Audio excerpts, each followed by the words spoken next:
All right, welcome everyone back to our webinar series. I know we've had a bit of a delay in the launch. I'm only a few months late, but being a new dad, there's some things you got to cut out. Unfortunately, this was one of them. Excited to get back on though. We got a great panel here today. Touching on a pretty hot button topic in agriculture, which is fertilizer reduction. You'd have to be living under a rock to not hear about what has gone on in the world the past 3 weeks and how that's affected our industry specifically. So on this webinar today, I'm going to play narrator. Of course, if you've watched these webinars, I've done a number of things on my farm to try and reduce our fertilizer input, utilize plant diversity, animals, and the concepts of Mother Nature to try and reduce fertilizer risk and fertilizer need dependency on our farm. So if you guys are ready, and Chris, you're ready, we'll dive into it. Our first guest is Chris Seymour. He is a podcast veteran, or a webinar veteran for us. So Chris, if I can figure out how to get my damn PowerPoint presentation up. Let's hit it. Let's hear a little bit about your background, your farm, Chris, for those people that don't remember, and then we'll dive right into some of the strategies you're doing on your farm. Okay. Farm with my dad and my brother, and we have an employee as well in southern Manitoba, south of Manitou. We got crop in 2019. We got into cattle, got lucky there on the timing, and we grew our first full season cover crop the following year. We were pretty hardcore conventional for southern Manitoba, a lot of tillage, a lot of fertility, and a lot of chemical. And then we grew a 15 species full season blend, and Joe's sales pitch to me was, "You're gonna have to trust me on this, it'll work." I was working at a retail at the time, and Chris, I gave my wife the same sales pitch, and it's been working out all right. yeah, so we tried it, and we had a awesome cover crop that first year, and some of the healthiest plants I'd ever seen. And instantly we decided, okay, how can we work towards some of this on the farm, because it was no inputs, nothing, so that we could, reduce fertility was the biggest reason. Yep. And glad we've went down that road when we got years like this. Yeah, so you guys are mixed grain and cattle farming. We're going to start with one of your kind of straight grain ideas. You've got a few examples in here, but I think this one that we're going to talk about here is probably the intercrop for dummies. Not to discourage anyone, there's still some complexities, and that's what we're going to talk about here. But this one's as bulletproof, I would say, from a grain production standpoint. As far as best bang for your return, or best bang for your buck, and just ease of actual growth. So what's going on here, Chris, and do you want to just give some details along the way? Yeah, so we started this intercrop in 2021. It's peas and oats. We've been growing 40-10 forage peas. I would not recommend that being your starter pea if it's a very challenging pea. Yeah. Challenging from the extent of what? It's a 6 for us. Every year it's 6 to 8 feet of vine. We have yet to find a seeding ratio or a partner to pair it with. We've tried some other things beside oats where it's not flat to the ground. Now I know guys that are further in western Manitoba growing it. They're not having those issues. Just different climate, different soil. Is all I come up with. But for us, it's a challenging pea, but it's been a good one for us, and market's nice and close, so it's a good fit. So what are you doing for fertility on this? What are you doing for herbicide, seeding strategy, that kind of thing, Chris? Yep, so we'll start right from the start. We drill them in one pass, same seed row. There's no fertility. I know some guys like to put a little phos down or try some stuff. My opinion on it was, I got decent phos levels in our soil already. I want those plants to rely on biology, or I want them to rely on the soil. I don't want them to go after the synthetics. That was my theory, so I went with no fertility, and I can't say I've had an issue. There's no signs of shortage of fertility there. We spray pre-seed glyphosate.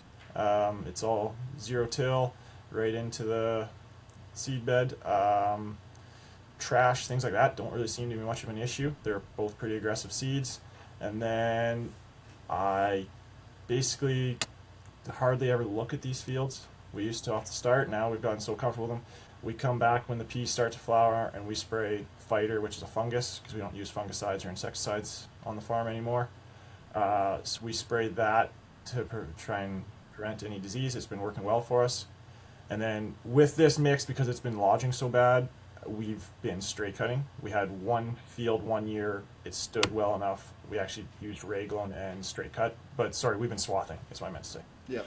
Yep. So we've had to swath it. But you can't swath it till the peas are ripe. If you try and swath when the peas are green, it just gums your knife right up, is what we found. And then we harvest it all in one, and we set up a separating system that's a little more elaborate. I know a lot of guys are running through a quickie clean and then getting close enough they'll get it cleaned or do something. But we set up a pretty elaborate separating system with the intent of getting our peas to common seed grade, because then I didn't have to take them somewhere else to clean it. We're not a true seed cleaner, but kind of a halfway between thing. So what are you seeing, Chris, as far as versus, say, a monocrop pea or a monocrop oat, conventionally farmed, as far as maybe gross return, and then the most important metric of all, which is profitability? We have never lost to monocrop oats. We don't grow monocrop peas, so I'm just comparing to a bit of the few acres the neighbors have. I would say it's always comparable on a kind of gross basis. And I wouldn't really say, and profitability wise, we would usually be just a little bit of a bump, enough that it pays for the separating system and everything. Like I charge ourselves to separate. So like a little bit of a bump on the profitability. What I have found though is, and I should say, we do sell our monocrop oats for a premium. So I'm typically getting above, we have a direct to mill program going here that we usually get about a premium for them. So if I was to dump my oats in the pit, it's a significant increase in profitability. But because I'm getting that premium on my oats, it's not as big. It's I'd say a bit of a wash. But the part that really gets me is I got very little risk in this. And in 2021, when it was a drought, I had peas and oats. My trial was on my worst, driest field in a drought, and the profitability was still on par with the rest of my oat acres. That were my best crop by far. Oats are always our most profitable crop. So like the pea and oats has been on par or above our most profitable crop we've grown basically every year. And not having to put, well, in a year like this year, who knows what you put down on a monocrop oat field, but at $1.15 a pound for nitrogen right now, like your risk is reduced significantly. It's probably 20% of your cost that you don't have to put in up front. As long as you're hanging on to it on the back end from a net profit standpoint, it's a no-brainer, right? Yeah, for sure. And we actually have a neighbor who's going to try some peas and oats this year, and he's going to go with a yellow pea.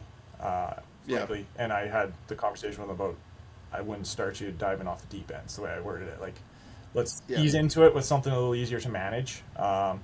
And I have done yellow peas the first year. I did some of each, and I got quite a bit more yield. So as long as you got a market, I actually don't think I'm gaining that much profitability by growing the specialty pea. But for me, it's the market access that's big, right? So for those that aren't super familiar with forage peas, generally, and this is generally because the forage pea is a specialty, you're for the most part selling forage peas for twice as much as a conventional yellow pea. Yeah, that would be pretty general. Yeah. So let's get into the next one, Chris. What the hell weed do you have growing in your corn here? Well, actually, I was gonna put this in here. So the two main things, we've cut our fertilizer bill in half. The two main things we've done is the pea oats, but intercropping mainly. Yep. The other one was the humic. I thought that was a good fit. Yep. Talk about that here. Yep. I contributed a lot of this. We've reduced our fertility by a third from what we were on all acres, and I think we're going to be reducing it to half of what it used to be. So just to put that in some context, for southern Manitoba here on wheat and canola, we were 120 plus pounds of nitrogen. We're going to be down to 60 because I can't get a yield response by doing anything extra. So I don't think I'm short at 80 pounds. Yep. And that's mixing humic with our fertilizer. And what I did is I asked the guy I get it from, because I'm not smart enough to know the science behind it. And Who's also the guy that gives me the information on, it's the same guy. So yes, he is a trusted resource in this instance. yeah, so he typed into AI, got a general. I'm not going to read it all. I'll read his summary. He said basically it's high CEC and some anionic exchange capacity, so it holds onto the positive charge in ammonia and chelates it for about 14 to 50 days, depending on conditions, for the nitrates to complex it. So it's kind of just slowing the process down, but I like we're doing it with not a chemical. And it's Yeah. actually cheaper than the chemical versions too. But So what's humic cost me an acre, Chris? oh, I should have thought of that. You're gonna ask. I want to say It's not an outrageous amount. A few pounds of nitrogen, I would say. early book, like in the winter. So I want to say like $1.50, $1.75 is Yeah. price depending on the year. If you're later in season, it's $1.75 to $2 a pound, and then I'm putting 5 to 6 pounds because I figure that $2 a pound an acre is pretty cheap. So I Yeah. usually put an extra pound than I need, so to say.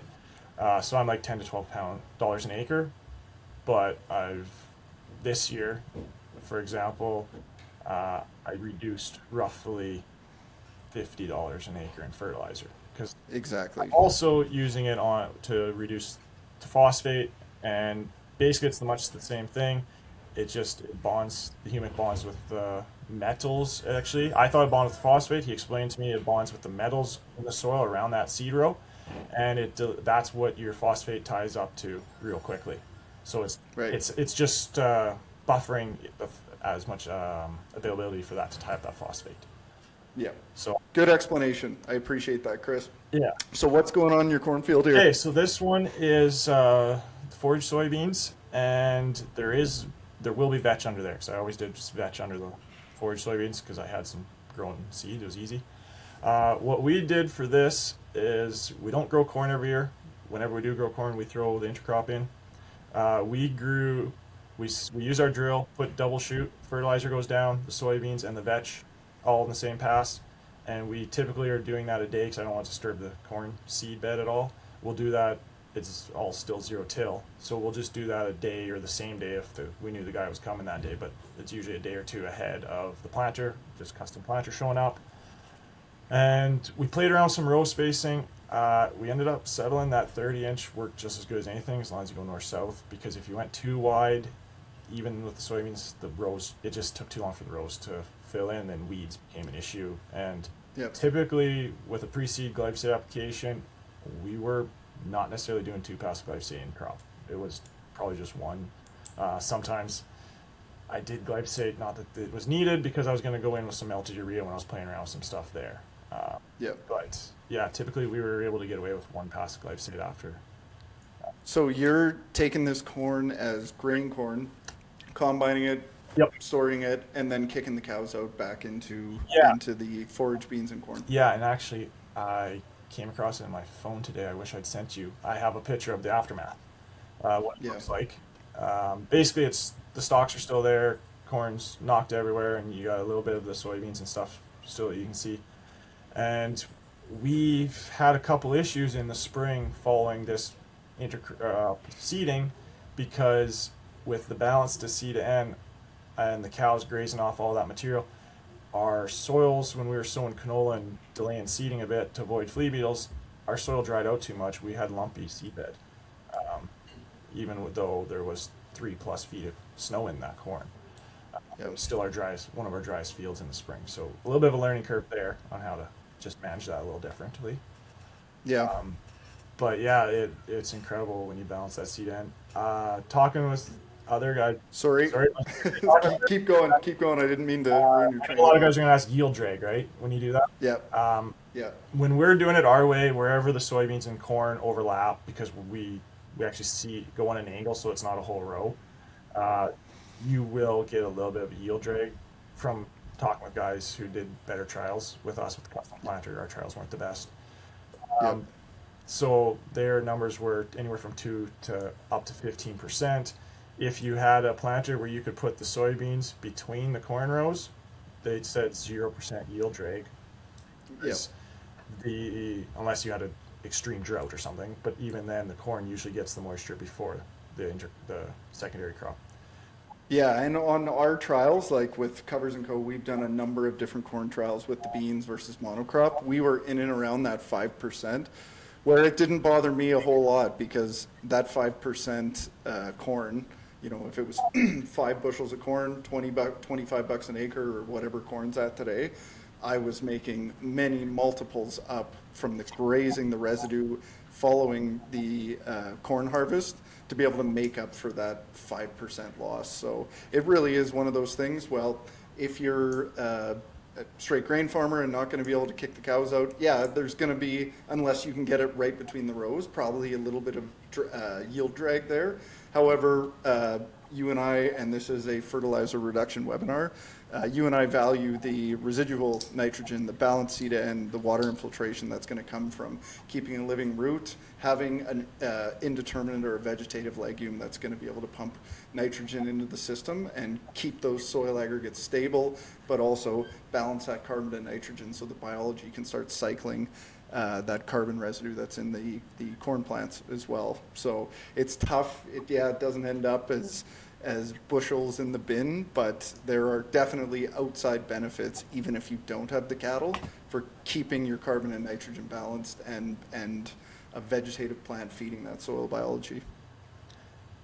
Yeah, and I should put a caveat is we have a lot more cropland than cattle. So like Yeah, we don't get to grazing all of our stuff. Usually the corn we were putting close to home because to be honest, corn's not one of our more profitable crops yeah. for us. So Well, I well, and you got the same problem as I do. Too much land and not enough cows. yeah. But I see some cows in this picture, so Yes. tell us what's going on here.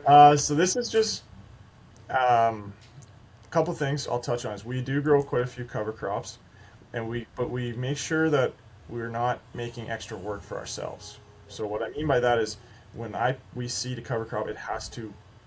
We tried other things over the years, and we have settled on it has to go down in the seed row with the cash crop, because if I have to come back and pay for the drill to pass across the field a second time, or the fact the survivability in season is a lot less. Plus, we get way more fall growth if it's already established. So we've been using a lot of Italian ryegrass with oats and with canola, playing around with some other stuff. We haven't found great mixes yet, but we're working on that.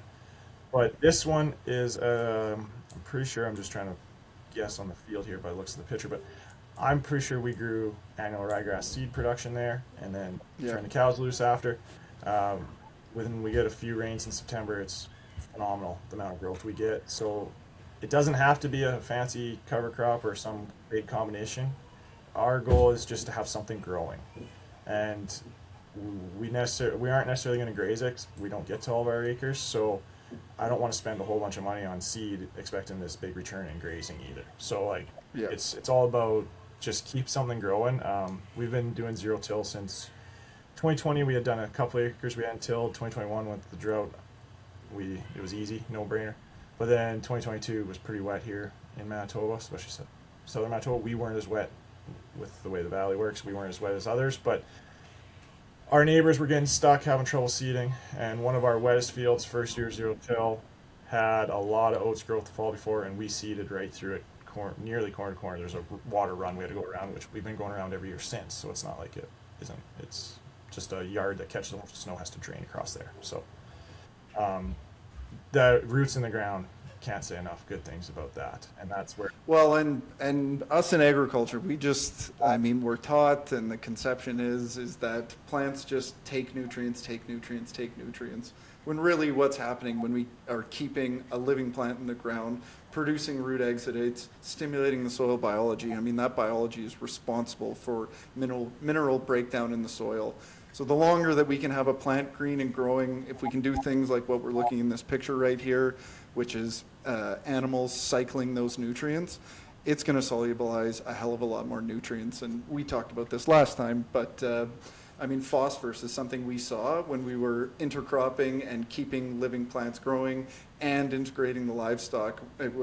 We just stopped seeing phosphorus deficiencies when we weren't applying phosphorus. So, I mean, it works that way with, most minerals.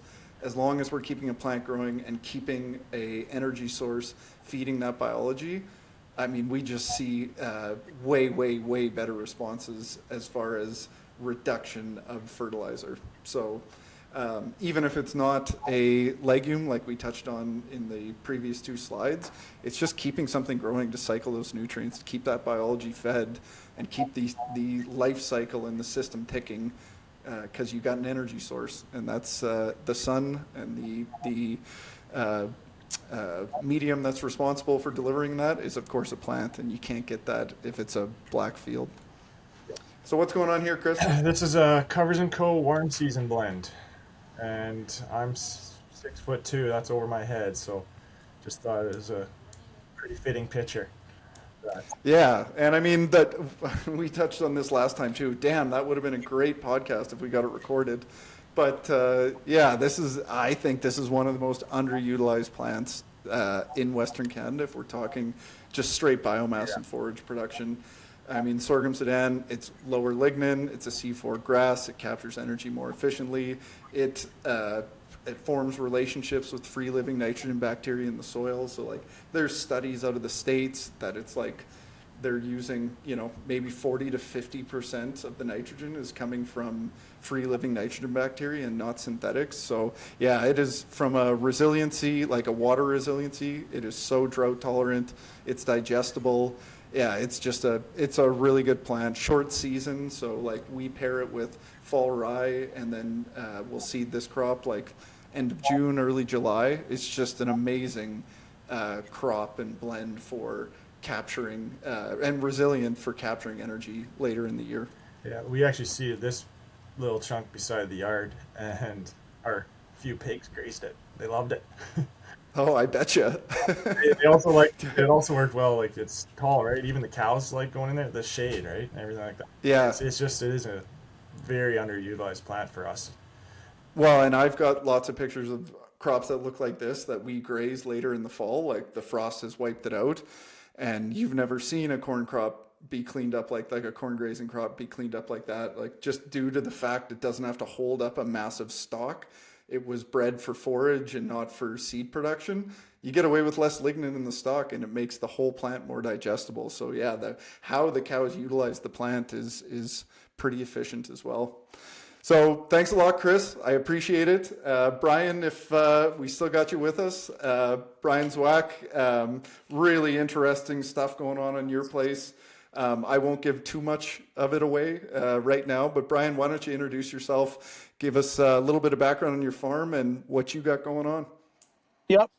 So we farm out in East Central Alberta here by Daysland. And in 2021, we cut out synthetic nitrogen and dropped our P and K back to almost nothing. So to do that, we needed to get our biology going again on all of our soil. So I'd been ripping out fences for the last 10 years. So getting cows on every acre doesn't really work, and I needed a different way to do it. So we looked into compost and then making compost extracts to get that biology back. So we have a thriving microbiome out in the field. So it'll restructure our soil and get all of our plants operating properly. So we don't need synthetics. So a question I'm glad we got to do this again, Brian, but I forgot to ask you is I was telling a buddy of mine, we were bullshitting one night, and I was telling him about you and some of the stuff that you've got going on. And he says, yeah, but is it like a backyard garden? Like how was he farming a quarter section, or what's he doing? And I said, I never asked Brian that. So what are you doing this on scale, Brian? Yep. So we're 1,200 acres. All of it is cropped, or we do usually 200 acres of cover crops for our silage, because we feed our pig silage. So So we're our composting side. We started out with a cattle compost because that was like the highest fungal compost that we could make. but then found out some guys across the pond were they were 2 years ahead into using pigs to make their compost, and they jumped on a webinar with them, and basically they're like, here's how you do it, and kind of gave me the Coles notes of it, and just took it from there and ran. So, Brian, let me ask, you can feel free to nerd out on this however you want. I had somebody, same buddy I was chatting with, ask me, how come pig manure or pig compost would be higher fungal percentage or matter, or maybe it's the diversity of fungal strains, but why would it be any different than cattle? Yep. So cows are high salt, high bacterial, just because of how they operate, right? Yeah. Yeah. And so usually that compost you can transfer that over to a high fungal, but you need loads and loads of carbon, and then you got to bring something else in to try to get it over to that high fungal side. Pigs are naturally a fungal multiplier, so using their own design, they just continue multiplying. So everything that goes in the front end comes out higher fungal in the back end, and then after that, it's just management on our part to make sure that carbon to nitrogen ratios in the pens are in not really in balance, but keeping that higher carbon side, and then just keeping, like, it's basically they're living on a compost pile is the whole time. Yeah. So let's dive into the details here. So obviously we got a picture here, the pigs and an obvious compost pile with the steam that's coming off. So I mean, I look at my farm through the lens of carbon to nitrogen, and there's no like test that I can go out and test this stuff. So how are you, I guess, give us the mechanics of setting up the pile, how many pigs, what you're feeding, and how do you try and hit that ideal carbon to nitrogen ratio? What signs are the pigs giving you or the compost giving you to know you got it just right? Yep. So basically to start, you just get a pen, use the calculation is 3.3 square meters per pig in the pen. And we just do a layer of wood chips underneath and then straw on top, and like only maybe a foot of straw. So you're not even a foot deep, and then put their feed directly into the pen, and they just keep everything going with it, right? So because we're generational composting, so we take the previous generations of compost and actually inoculate our pens with that. So we continually just build on the greatness that was from the previous one. So you'll take, if you're setting up a pen, sorry to interrupt you, but I've had enough conversations about this in the last few days that I just think this is such an amazing idea. So you're taking wood chips, straw, and then the previous generation of compost on top of it before you're starting to add pigs to the equation. Yep. Because I'll take basically, once we go through we composting year round. So when we come out of the compost piles, usually it's kicking out a pile at the end that the compost returner can't flip back in. So we have to clean that back up anyways. I'll just put that into a pen and cover or add some grain on top of it, cover it with straw, wet it down. Within 12 to 16 hours, it's 140 degrees Fahrenheit in there, even at minus 10. You throw the piglets in there to start them on it, and they're off to the races with it. So the pen gives everything that they need, which is heat, fermented forage, fermented feed, because we feed directly on the pack. So what are you feeding, Brian? So we feed only what we grow on our farm. So we control everything that goes into that pen. So they're getting green feed, they're getting silage, they get hay, or it's just slew hay and stuff like that we get from low spots. Our straw, and then we have a blend of everything that we grow on the farm. So wheat, peas, barley, flax, and oats. That is blended to a 17% protein, roughly, and that's all they get. No minerals or anything like that, because everything that they get that all in the forage and the feed has all the minerals they need because of us growing healthy plants out in the field. So that's awesome. with the pen, basically how to monitor it is you just got to keep feeding them. Always have to have feed in front of them at all times. So like you just treat it kind of like a compost pile. When it starts to smell, you don't have enough carbon. So once that pile is, or that pen is active, which is on day number 2, everything you throw in there, the pack actually ferments up into the bales and gets them hot. And even straw, within 3 or 4 days, the core of that bale is hot and steaming, and the pigs just thrive in it. So we're watching for, basically the pigs decide how much air is going in, and they're the ones that decide. And basically my job is just to keep them fed and keep enough carbon in there and keep it wet enough. So when you're talking adding carbon, is that just straw?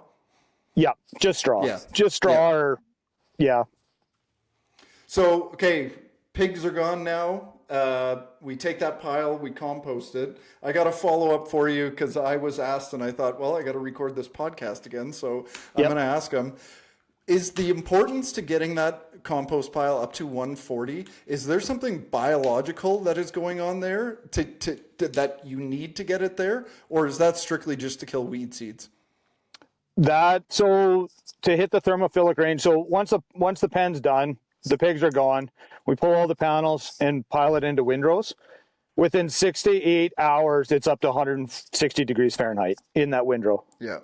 Without us even doing anything to it, right? So back when we made our first cow compost, it was 45 days to get it to thermophilic temperature and 96 days to finish. Now with our pens, we're 6 to 8 hours to thermophilic and 11 days to finish. So the biology is just continuing to get that much stronger in it and more active. And then as your question for the 140 to 160, so you got to keep it in that range to kill weed seeds and pathogens. So then it's a thermophilically complete compost. Right. So in theory, after 16 days, once it hits those temps and maintains there, have you got a product that's now good for the tea? Technically, yes, but usually at that point, there's still lots of plant material in it, right? Because there's lots of straw still in it and wood chips and everything. So usually it's a 2 to 3 month process. Like it used to be 6 to 7 on the earlier generations, but we had one just thermophilically finish at the start of December, and it's pretty much ready to screen at the end of February. So it's 3 months in the middle of winter where it's still going in minus 30, right? Even though it's actually physically, like technically complete. Yeah. So just at that point, I let it dry down so that because if we keep feeding it water, it'll run out of carbon, and then it starts changing exactly what is going on with it.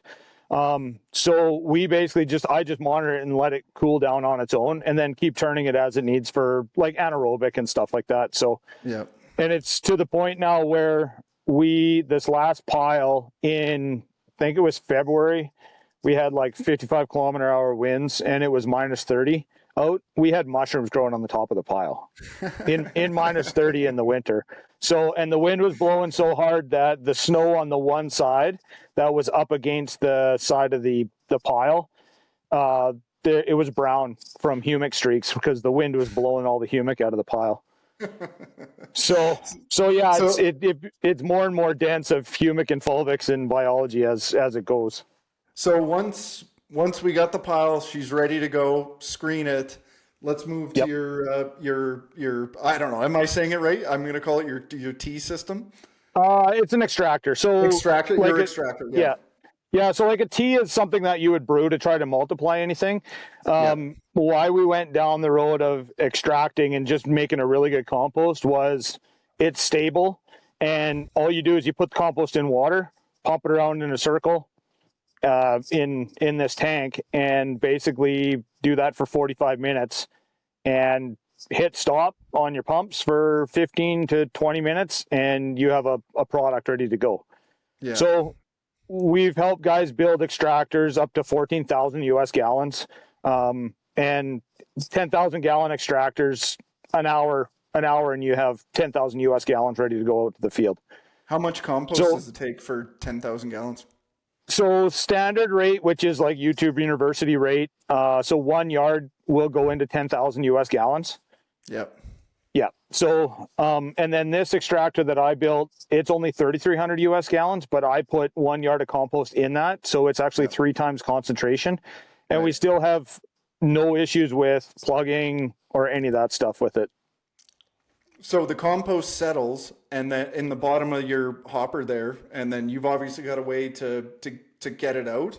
But then you're screening that product on the way out, so you're not going to have any plugging issues with drills or sprayers or anything.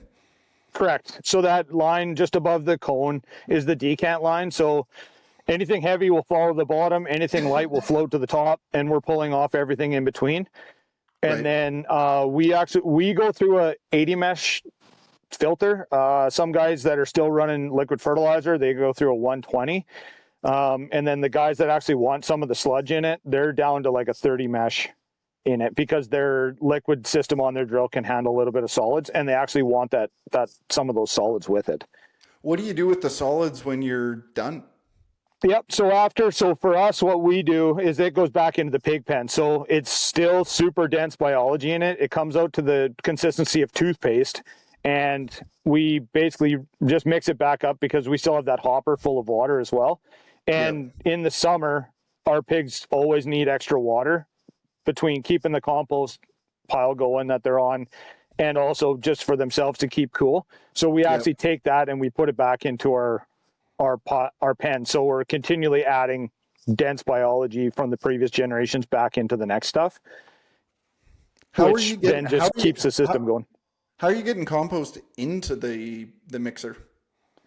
So we were using a grinder pump and we'd run a slurry into it. Yeah. Now we're going to be running it up an auger into the top. Just run some water with it in the auger to auger it up into the top.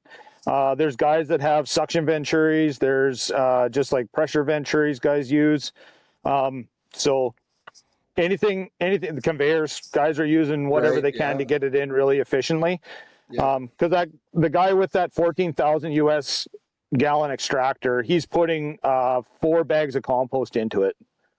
So so it's all about speed, efficiency, and making ease of use so you can get the acres out on it. So when you're looking at this under a microscope, what are we looking at here? So that's just all your bacteria and your fungi. There's some plant material in it you can see as well. This slide was put up at a conference, and the lady that did it one before, she had a sample of someone's soil, and there was only four things on it, 4 pieces of bacteria on it. And then they put up this one afterwards, and of course nobody was ever looking at anything under a microscope at it ever before, and it went up there and everybody just kind of looked at it confusing, like, are we supposed to be impressed by this? Right. but it, she was trying to hype everybody up, but everybody's just like, oh, okay. Like, who really cares? Like, that's fantastic. Right. So it's just the crowd, right? That was a fully synthetic crowd. She just wanted to set the seed for them to try to start thinking about biology. But and this was our most recent generation of compost. So there's fungal spores in there, and she was telling everybody about them, and everybody's like, oh, is that good? But in the conventional world, you start fungicide. We got to kill this fungus. Yep, fungus is absolutely terrible. But then it's just like carbon and nitrogen ratios in your soil or your compost, where it's the bacterial to fungal ratio. Once it gets way out of whack, where you're super high bacterial and you have no fungi, the fungi that shows up is all the bad guys, because. And then that's the commercial agriculture side, where anything fungal is bad, right? Yes. So Well, let's. So I got some more like kind of practical questions. So we're through the. We now have a solution. That solution is good for, like, I'm assuming you can't freeze it, but that solution. Well, if you keep it in the tank all summer, it'll still be good when you want to use it in fall, or if you want to use it in fall. Yeah, usually. So because it's an aerobic compost, and we're not adding any food to it, usually it can last for about a week, right? But it just depends on how much air is in your water once your water runs out of air. So usually guys can hold it for 30 days. Usually we just get them to circulate it every 3 days or something like that, just to impart oxygen into the water. But we put it on the seed, we put it in furrow, and then we foliar apply 2 to 3 times a year. With minerals in minimums and biology in maximums. So what are you putting down at seeding, and then what does your in-crop applications look like? So it's seeding. So like we put physical compost in our seed treatment. We're putting 10 pounds that'll treat a full quarter section in 45 gallons of water, soft rock phosphate, some silica, and some molasses, and then that's our seed treat. Everything including peas. The in furrow usually we're 2 times strength concentration at 20 gallons, and then pretty much the same thing, like a little bit of phos, silica, molasses, fish hydrolysate, and then some humic. And then, For so that. I'm wondering the response you saw the first year you did it versus last year's results. Are you still seeing, like, I understand obviously the idea with keep inoculating that soil with biology. You got a good thing going, keep it going.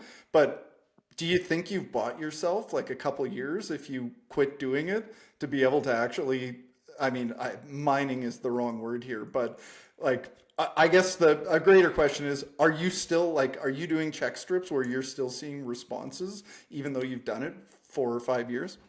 I'm not leaving check strips because back when I was commercial farming, every time I left a check strip, I wished I didn't, because usually it was 2 or 3 years of something going on in that row and you would have to look at it, right? But I'm still seeing responses. But so since I changed, we've been getting between 2 and 3 inches less of rain every single year going forward. So we had less than 5 inches of rain here this last year. The first year that I cut, I still had 12 inches of rain that year. So we've lost 7 inches of rain and quite a bit more heat. So like the plants are stressed. You can tell they're stressed, but you're keeping them going through it. I could probably quit, but usually I have to go out there, and the minerals that I'm putting on are very, very small amounts. And I'm using calcium to push vegetative growth and a healthy plant versus NPK, right? I probably could, I guess, but if I'm going out there with minerals anyways, because I'm trying to do like a top up of minerals, Why not? I need a carrier, right? And if I'm going to use 10 gallons of something, I might as well put more compost extract on. Plus, these generations now, like guys that are buying and using our compost, are seeing more inches of aerobic soil per year than I was even getting at the start. And they're seeing faster response than I was at the start, because of the strength of the biology, right? So I gotta ask, as a soil lover myself, that picture on the left-hand side, what time of year is that taken, and what crops being grown into that? That's some of the nicest aggregated soil I've ever seen. Yeah, so that was actually in the fall. That was after the crop was off, and that was wheat in there. Monocrop, good old-fashioned monocrop wheat. Yeah, it was Amazing. monocrop wheat. Yeah, because at that time we had quit doing intercropping, because we were doing, like, the whole farm was intercrop for 2 years straight, and then year number 3 I started going back to monocrops for a few reasons. One of them was crop insurance, but so that on the left, so that initially, when I, like, in 2021, I had less than an inch of aerobic soil zone. So, and we went from that to in 4 years, 6.5 inches. And that was only with the disc drill. So one disc drill driving over it once a year, nothing else. Yeah, So, and like what farms don't understand is that soil, you can almost, I mean, now you're familiar with it enough. I mean, you can just look at that soil and be like, those plants are going to be, as long as it rains, those plants are going to be deficient of nothing. The amount of activity biologically that is going on in that soil because of the environment that biology has created, it is so resilient, and the minerals needed to grow that plant are there. They're in adequate forms. What we're missing is the biology, and what the biology is missing is a soil that looks like that, one that it can function in and actually access those minerals. So that's pretty impressive stuff. So what's going on here, Brian? Yeah, so the last picture there of the peas. So we haven't used a commercial inoculant in over 6 years, like a single strain. And our peas are nodulating now, usually in the 3 to 4 node. So across the road, it's always 7-8 node when nodules will show up, and ours are always deep blood red. So if you squeeze them, it looks like you've like cut your hand open, right? So so faster nodulation, and when all of our plants come out of the ground, the bricks is in the last couple of years, none of our bricks have been below 12 out of the ground. Yeah, and that's for those of you that actually do bricks testing, in a drought, that is quite impressive now, isn't it, on 5 inches of rain? Yep. So what's going on here? Yep, so that's our wheat. So selection, so when you go to the biological side, selection of what you're growing is very imperative. So initially we had a wheat that was semi-dwarf and bred for high synthetics, but I had that wheat on my farm, and with epigenetics, it's like I can transfer this wheat over because it's a nice wheat. And after 3 years, it was like, we're not getting anywhere. Like nothing was changing on it. And so then we went to GP hard red wheat, which is the one on the left, or it's a northern hard red. And it's crazy how just a little bit of variety selection can completely change your outcome. And then on the right is Sadash, which is a soft white. And we've been growing that since the start. It was our main intercropping one with peas. Like we do soft white wheat and peas. Yep. And so our flag leaves on the left there, our flag leaves stick usually point straight to the sky. So just a healthier plant with like you got all your cell structure properly mineralized and everything. So yeah, and then in those heads on the left there was 32 kernels per head on them. So Brian, it wasn't that long ago that you were quote unquote conventionally farming. What are you seeing as far as difference in, I can imagine what you're seeing in difference in profitability. How about just straight yield?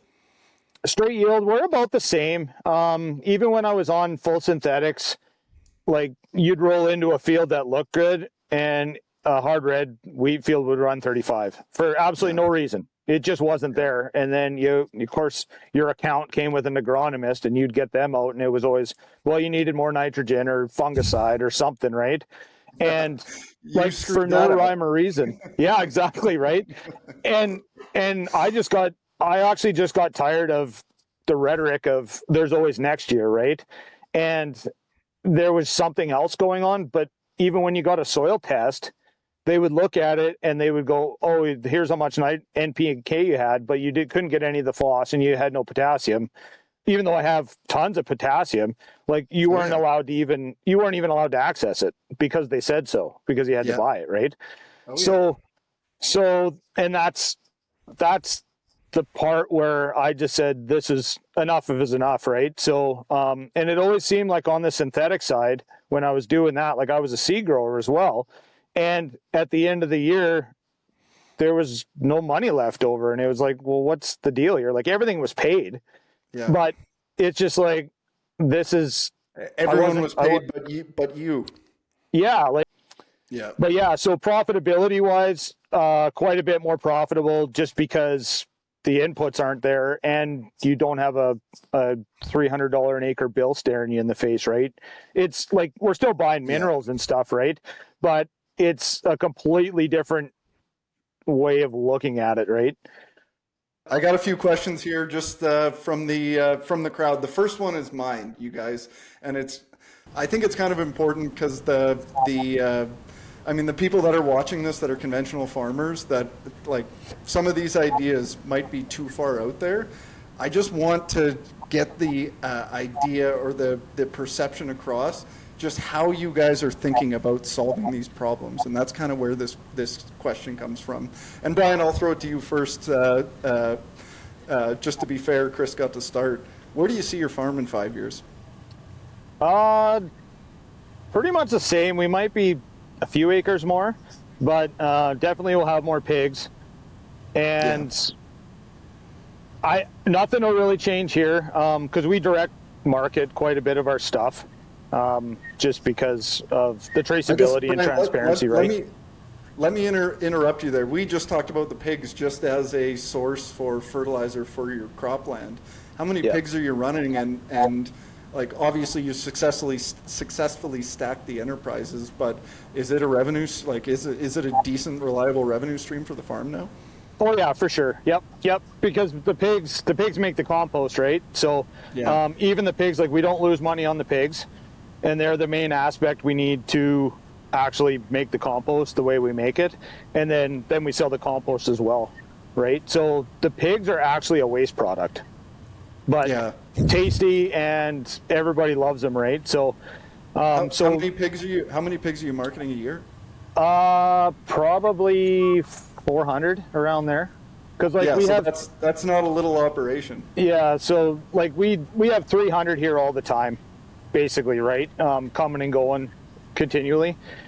So it's like 4 to 6 months growing them in a pen, and then sometimes longer depending on what they are. But yeah, So I want to come back to the business aspect, because I know you're moving and shaking in that aspect too. But Chris, where do you see your farm in 5 years? That's a tough one. We just took our our profit, so we're working on the vision part. I would like to see the point where with intercropping and what I've learned from Brian here, I want to be done with nitrogen. I don't see it happening in 5 years, though, mainly because I have to for sure get rid of canola for that to be the case. But we've made a lot of mistakes along the way. We've had a lot of things that didn't turn out, but we've always learned a lot on it. And then call it what it is, Chris. Yeah, it's just a learning opportunity. Right? So we've learned a lot over that. So I think there's still a lot of learning to go before we find, and like we're looking at adding fava beans as an intercrop. They're not reliable as a monocrop because we got enough soil topography. The hilltops will burn up if we don't get much rain. But if we can get some rain, but if we put them in an intercrop case, I think we can offer that risk, right? So there's another aspect of adding some more nitrogen to our system through just plants. So 5 years, I mean, dream would be no nitrogen and reduce the rest of it fertility too, but I don't think we'll be there in 5 years. But we'll be more down this path of expanding the intercropping and things like that. Let me follow that up with we're in interesting times, so this is going to be an interesting question, Chris. What if nitrogen's $2.50 a pound next spring? I just won't use any. So you can do it next year. I'm not going to have a plan in place, but it's going to happen. That's the same. We're short 300 pounds of nitrogen right now. Booked before the price went up, and I just told them, like, I'm just not going to book it. We're going to rework our rates, and we'll find a way. And if it dropped in the summer, I'll maybe top up with some in-season stuff. But I'm like, we're just not going to do it. I'm not paying. Yeah. I'll find a way around it. And that's where my neighbor's all of a sudden asking me about intercropping and wants to try some and work together on separating stuff, because he's like, I can't pay this fertilizer bill on the same thing. He's short of 300 or section or something of fertilizer. He's like, I just can't pay that bill. I'm like, then don't, right? Find a way not to. Well, and I'm old enough to remember when it used to be fertilizer prices went high when commodity prices went high. But we're in one of those interesting times where those two things are not equalizing. So, Brian, I wanted to talk a little bit about your business, and no pressure, but you got two prospective customers sitting in front of you here.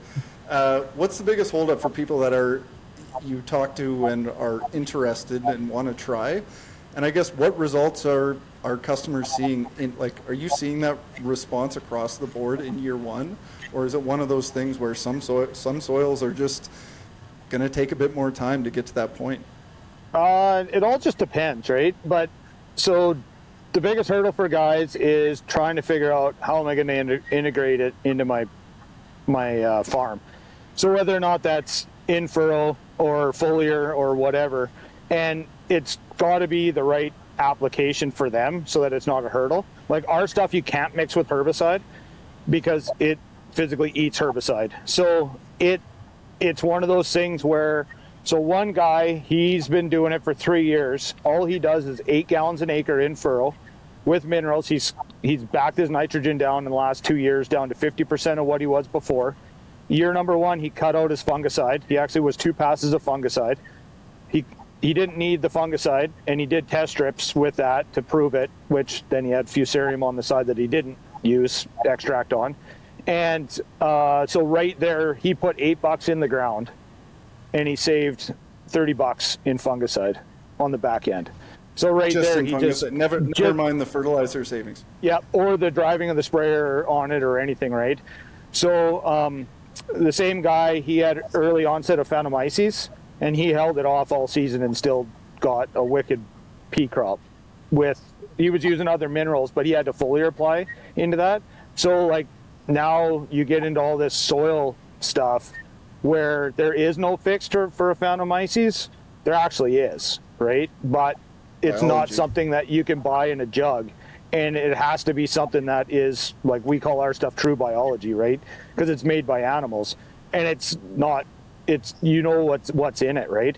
So there's that. And then, but we help guys set up extractors. An extractor's a big hurdle for most guys. Like right now, I think yesterday everybody's just using old fertilizer bins, right? And cutting holes in them and putting nozzles in it. Because it's literally 3 nozzles, a pump, and a line, and a filter. Like nothing fancy. We basically built the system so that anybody from 200 to 40,000 acres can use it. And the results, so everybody sees results in their soil structure from year 1. They're seeing healthier plants. They're being able to back off their nitrogen and seeing absolutely no difference in yield. So they reduced 25%. And at the end of the year, they're just like, I should have reduced more. Guys with cover crops that have been doing like cover crops for more years, or with cows, they're seeing a huge biomass bump when they start using our stuff, but with minerals and stuff like that too, right? But it's more just feeding it, right? So they've been doing rotational grazing and kind of hit a plateau. Like it was good, and they kind of plateaued, and they don't know really where to go. Like, do we have to go back to tillage or what? And they just bring in a different biology, and it just takes off again, right? So there's that. And then in animal health, so anybody feeding animals, once you change over your plants to an actual healthy plant that has a thriving microbiome in it, you reap those benefits back 150% in your animals, whether that's feed efficiency, health. You don't have to feed mineral anymore. Like free choice mineral, they'll just go off a mineral. So your mineral bill just goes into nothing. And you get those efficiencies on that side, plus your soil. So anybody with animals, it's a double whammy. And what do you see? Are guys using it on like pastures? And do you see a response? Yep. So I make sure the guys that are using it on pastures, it has to be a growing plant. Because usually it's one of those, well, if I can put it on, it'll get down in the soil and do all that. If you can put it on a growing plant with minerals and food behind it, it goes and changes that plant over, right? And plants can change the soil faster than we can ever dream of. And nothing that we can apply can change it as fast as them, right? So the key is that health, like just a growing plant and not dumping it on. Because there was a few guys that just put it on like dead pasture and we're hoping for a miracle, but it's like, it's going to eat up all your biomass because the microbes need something to chew on. But and then it just comes down to rain, right? So everybody that's been switching over and doing alternatives, it's one of those things where they're doing it out of necessity because of lower rainfall and losing production, and fertilizer isn't working anymore, right? So they're almost up against a wall before they even consider it, which at that point there's a long way back to the top, right? So but it's that whole minerals and minimum and biology and maximum. And once you get a plant and once your soil is restructured and properly functioning, you don't need nitrogen. Because there's guys that are fully applying nitrogen when they're using our biology just because it can get better, and they get absolutely zero response from a foliar nitrogen. Because the plants don't need it, right? Well, and 70% of the air you're breathing, I'm breathing, Chris is breathing is nitrogen. Yep. We don't have a nitrogen shortage. We have a plant available nitrogen shortage, and that's biology. That's going to solve that. Brian, so how do, I'm sure you'll get some response from the weirdos that follow us around. How do people get a hold of you and actually get their hands on some of this? Yep. So you can go to our website, which is www.zsfarms.com. All of my information is on there. You can email, call, text. If I don't answer, best to text. And then we're on social media, right? So we got all of our social media stuff on there too, which shows everything that we do and how we make it. There's no secrets and all that stuff. And we'll make sure we're tagging you in Facebook and YouTube as well. And stick around after. I know Chris is interested in becoming a customer, as am I, so I just want to figure out logistics. Yep. Last question, you guys. Chris, this is, we'll start with you. For somebody that's watching this, maybe it's a young producer that knows how to farm one way. Maybe they graduate from university and think they know everything, but they know damn well that $1.50 nitrogen and $7 wheat ain't gonna pay. What's your advice to that person? Where do I get started? What should I try? Well, I've actually speaking a few years ago. I was speaking with some university students, and one girl asked that question, but she phrased it differently, and she said, "How did you get your dad or grandpa or whoever's still in charge of the place? How did you get them to let you try?" And I think that's the question to ask, not the one of how, because a lot of the younger people getting into agriculture you talk to are looking to try something different. They don't want to just do it the same. But I was fortunate. My dad didn't really enjoy managing the farm and just kind of, here you go, that's your job now type thing. I enjoyed it, so it's not a big deal. But like, I was fortunate that way. So I was 21 years old and started running, doing the crop plan and all these decisions. But the one way I've kind of worded is everyone has, and now this is different for everyone, but everyone has a small portion. It could be a half an acre if you got a small farm. It could be a quarter section for some big guy with lots of equity. You have a portion of land that if it was a wreck, you will be okay. And all I can say is you can't be afraid to try something. Because if you never try anything, you're never going to know. We did 100 acres in 2021 of pea oats intercrop, and it wasn't spectacular by any means. But we were also in the worst drought we've had since 1987, I think it was, or whatever. But so it wasn't great, but the next year we did 800 acres of the stuff. I was convinced enough from that little bit, but we tried it. I'm a little more aggressive. I'm not afraid to dive into something when I wasn't worried it was going to be a wreck, but like we have tried some relaying of crops and we've had some very missed luck there where we've went to the point now where unless we get a rain in June, we don't reseed that warm season crop because we have to pair it with a rain or we just can't get it to start. We don't have soil that looks like Brian's. So we run out of moisture in that top layer. So now, we don't necessarily do that. We didn't do it on a lot of acres, but we did try something, right? We've had some where they'd be considered wrecks. We learned a lot, but we didn't hurt the farm financially because we didn't do it on some more than we could risk. Does that make sense? Like, answer your question? Yeah. And I think you touched on something pretty important, which is get talking to other producers, but expand your network, be a lifelong learner. I mean, what worked for your dad, what worked for your grandpa isn't necessarily going to work for this generation. So figuring out new ways of doing things, even if you think they're crazy, at least have the exposure to the ideas. You've got it in your war chest of things that maybe we could try someday. So not to steal your thunder there, Brian, what's some advice you would give to somebody just starting out that's looking to taking a serious look at actually reducing some of these insane inputs? Yeah, the easiest is intercrops because it's all just separation afterwards. So there's really easy ones like the barley peas or oats peas, right? But you get into ones like wheat and flax, you only have to put half a bushel of flax in and you automatically just get 20% flax back, whatever comes with your wheat, like without doing anything, not changing anything, you just put it in there. And at some point, if you wanted to you can just leave that as dockage when it goes into the grain system. But little things like that set you into like, hey, this actually isn't as bad as what everybody says. And then once you get on the biological side, like an actual real biological, because there's guys that have been using a biological product for 25 years and their soil is still cement. So it's like, so what are you using it for, right? And they're just like, I don't know. I was told it was soil health, right? And which at that point, you know, everybody's been using biologicals along the way, whether it's Humix or whatever. We've been using them for 25 years, right? $5 here an acre, $5 there, right? But there was no ever value out of any of it. But once you go biological, all of your problems literally just disappear. Every problem in commercial agriculture today is solved by biology. However, it's a biological problem. Yep.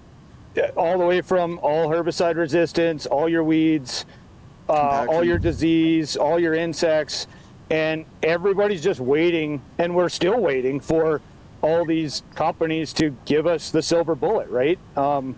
But if you're going to sit and wait for someone else to come and save you, then like whatever the urea price goes up to, you're just going to pay, right?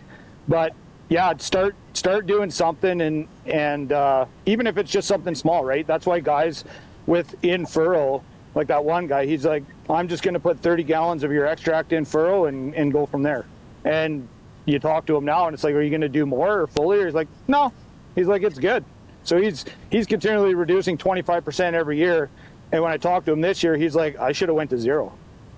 He's that comfortable, and it's like, okay, and big acres, right? And it's just that, take the first step and then ask neighbors to like what they're doing. Well, because I hate saying it, but we're all in this together, right? But we are. If you can, right? If you can talk to someone and say like, hey, have you been using this humic product? And they're like, yeah, right? And it's like, how did that work? And because a conversation with my neighbor, he asked me what I'm using for humic, and I'm like, half a liter an acre. It cost me $1 an acre, and he's just like, huh. He spent $23 an acre on humic last year, right? Did all the trials, and he got absolutely 0 response out of it. Like, yeah, the soil is softer there, but like, he's like, I'm not spending $23 an acre again on something that didn't do it, right? So, but if I was like, oh, I'm the humic salesman shows up, or that's the big thing that's promoted, and I bite onto it, and it's like, this is soil health. If I didn't talk to him, I'd just go be wasting $23 an acre, right? So so a lot of that, just talking with other people, because everybody out there is a weirdo, just nobody wants to admit it. And everybody's been using a lot of the products just because they've been dabbling in it, just because of commodity prices were up. So it's just like, yeah, we got $10 to play with, right? So with that $10, they were trying all these products, and they know if it had worked or not, right? Yeah. So well, great response. I appreciate that, guys. And stick around. I was telling you guys before, but for those of you watching, appreciate it. Hopefully you guys learned something today. We will be back next week, assuming we don't have the same technical difficulties we had with this one. So thanks a lot for watching. Thank you guys for being on. I appreciate the time. Thanks, Joe. no problem.